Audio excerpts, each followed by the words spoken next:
Hello everybody! Before we begin, I would like to let you all know that I have a book out. It is called Not Quite Dead, and it is the story of a woman whose fiancé passed away a year ago, having dreams where he tells her that he's still alive and trying to use said dreams to get him back. It is available on Amazon in both paperback and ebook formats, so if you've ever wanted to support me financially, then this is your opportunity to do so. Link is in the description. Hey gang, it's Squill, and 15 years. It has officially been 15 years since Adventure Time's premiere. Holy crap. I still remember watching that awful, horrible commercial back when the show was new, with that kid dressed up as Finn running around asking people what time it is. That commercial single-handedly turned me off the show for its first couple of years. I thought it looked so dumb and obnoxious. It wasn't until around 2012 when my cousin, who was into the show at the time, made me give it a fair chance. He turned on the episode The Other Tarts, for no particular reason other than it being the episode on at the time, and I pretty much fell in love with the show instantly. From midway through season 4 onward, I tuned into the show every week. I was just entranced by the world, the characters, the style of humor. Just everything about the show clicked with me. I talked to my friends about it all the time, I bought a bunch of merchandise. I was in love with Adventure Time. Around midway through season 6, however, my infatuation with Adventure Time did start to dwindle a little bit.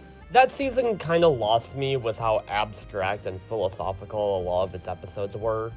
I have a much stronger appreciation for a lot of those episodes as an adult, but when I was 12, I admittedly just wanted to see more Finn and Jake beating up monsters. This was also around the time I started getting into Gravity Falls, so I think that show briefly took Adventure Time's spot as my favorite thing ever. It was to the point where, by the end of season 6, I very nearly dropped the show entirely. I just thought it wasn't for me anymore. This, however, did not end up happening. I just couldn't stay away from the show. The moment season 7 started airing, I jumped right back on, and to this day I am so thankful that I did. Season 7 onwards completely revitalized my love for Adventure Time, returning its status as my favorite piece of media ever made. Season 7 through 10 of Adventure Time might seriously be my favorite run of television ever, just so damn good.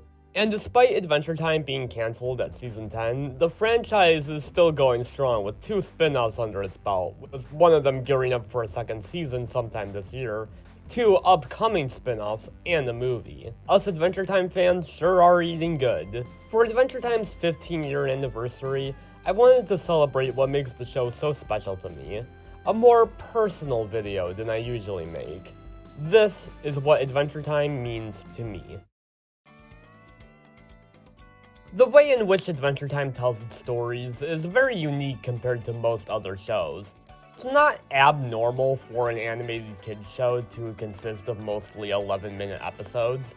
A SpongeBob episode is the same length, for example. But Adventure Time is unique in the sense that it's not strictly a comedy.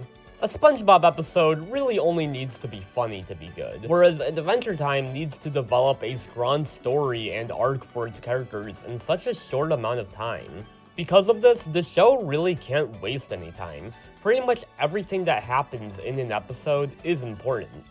As a fiction writer, Adventure Time really helped me in developing my own short-form stories, giving me a sense of how to write stories where so much happens in such a short amount of time.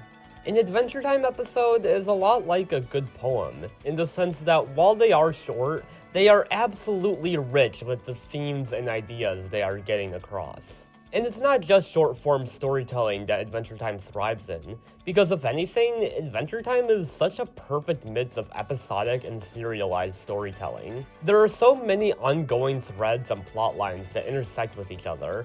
Episodes can stand on their own while at the same time feeding into each other, creating such a huge web of interweaving character arcs. There's also the mini-series in the later seasons, consisting of 8-episode arcs. Most of the episodes within each miniseries works as a standalone story, while simultaneously feeding into each other, crafting an overall larger arc. And Fiona and Cake so far has done an excellent job at sticking to this. There's so much tonal variety in the types of stories Adventure Time tells too. You can get a comedic episode, then a dramatic episode, followed by a creepier episode, and then a lore-heavy episode, and then a sci-fi episode. You really don't know what you're gonna get with the show, making it such a unique watching experience. I kinda envy people watching the show for the first time because of that. This is definitely helped by Adventure Time being a board-driven show, meaning that the artists are also the people writing each episode. This makes it so that each artist on the show is allowed to put in their own personal touch that makes their style unique. It's this variety that makes Adventure Time such a massive influence to me when writing. There's really nothing else like it. The scope of the Land of Ooo is so massive. It puts even something like The Simpsons to shame, with just how many places and characters there are here. It feels like any episode, Finn and Jake can just stumble upon some new dungeon or kingdom or whatever. It adds a ton of good visual variety to each episode. It feels like very few of them take place in the same location. If a setting only appears in one episode, then it's a unique set piece to that story. And if the setting does return, then it's cool to see it be further explored.